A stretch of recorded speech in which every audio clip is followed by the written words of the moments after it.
So you got the new Minecraft update installed, you got vibrant visuals, you've been so excited about it, but you cannot seem to get your settings dialed in. Luckily for you guys, I've been doing some tests, I've been experimenting with the game, and I think I have some pretty good settings for you. No sense in wasting any time, let's dive right in. First piece of advice I can give you, I don't even know if this is advice as much as like a command, an order. No, I'm just kidding. I'm not gonna be that. I'm not gonna be that vile with you. But do not use the presets. Do not use the defaults. They're gonna pull a lot for your like FPS and stuff, but they're not actually gonna offer you a lot as far as visuals go. So I think it's a complete waste to run either one of these. Make sure to put that on custom and then use all these settings that I'm just about to give you. And oh yeah, go ahead and move this render distance up all the way. If your system can handle it, you gotta go max render distance. And I'm not hating. I'm just saying that like, you know, this whole vibrant visuals things is all about making the game look better. So the only way to make the game look truly better is turn this thing all the way up. Up first, we have the brightness. This one's probably the most important one to me because I thought that the default way that the game comes is way too bright, way too bright. It just looks so weird. I prefer it to be like right in here somewhere. But I mean, it's obviously a user preference, a personal preference kind of thing. But I think it looks so much better like right in here. Let's put it like right here. I'm going to go ahead without adjusting anything else and just pop in. And I think that immediately looks better. It doesn't look as like cartoony. Obviously, it's cartoony, but it doesn't look like, I don't know. It just looked, I don't even know how to describe it. It just looked like a very bad, like the original color of it, like default, looked like a really bad texture pack from like back in the day. But right here, I think it looks so good. And like I said, that's without changing any other setting. That's strictly just by adjusting the brightness. Up next, we have shadow quality. And it's important to know that when it comes to the shadow quality setting, it does not actually adjust the shadow of your player. So don't be trying to use your player shadow to determine how this adjustment is going for you. Just wanted to put that little note in there. The best way to actually test your shadow quality setting is to find a tree. I'm in ultra right now. As you can see, the light's actually going through like the leaves of the tree, like right there. And you can see it in the shadow. It looks really, really nice. If I flip this over to low, you can see that the shadow actually goes solid dark right here. So it actually doesn't shine through at all. But this setting overall is one that you could really save on performance, because you'll notice if you put this on like medium or high, like I'm going to do medium right here, it actually still has the same kind of look as it does on ultra.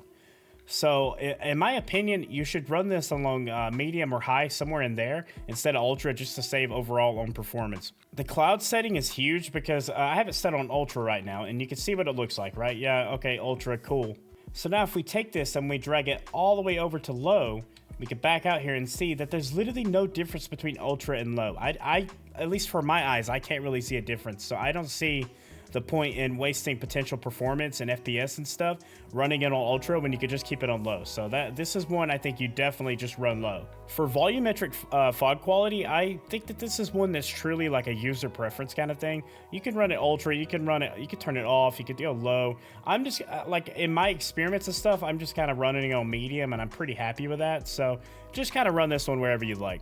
So reflections is one of the heaviest hitters on performance in this Vibrant Visuals update. What you just saw was on high. If we cut this up to ultra, you could see it does look, you know, I won't say a lot better. It looks a little better, but it's not actually even a lot. This is one of those settings that if your hardware maybe isn't good enough to always run it in like on ultra or something like that, I don't think you're really missing out too much, because if I flip over real quick and put reflections all the way onto low here, I think it still looks manageable. I still think it looks quite nice, if I must say so myself. You can even cut reflections off if you need to.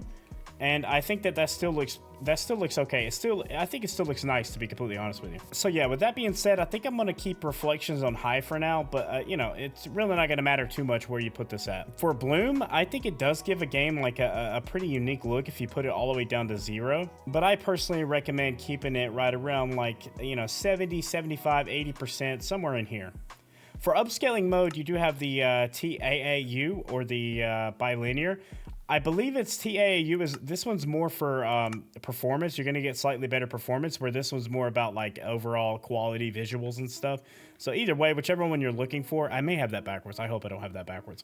But anyways, yeah, I think that's how it goes. So I'm going to go this one just because I think this is more for like the quality overall. And for resolution, I recommend keeping it at automatic. Obviously, you don't want to run any of these percentages. So you could put it at native, but I would just say be safe, play it safe, keep it at automatic. And here's a last little look at this to summarize. so you could pause the video if you need to and get this all right now. And that's it. Hopefully you enjoyed this little tip video trying to help you out with the vibrant visual settings. Hopefully it helps you make your game look as beautiful as possible. And if it helped you out, maybe drop a like, subscribe. See ya.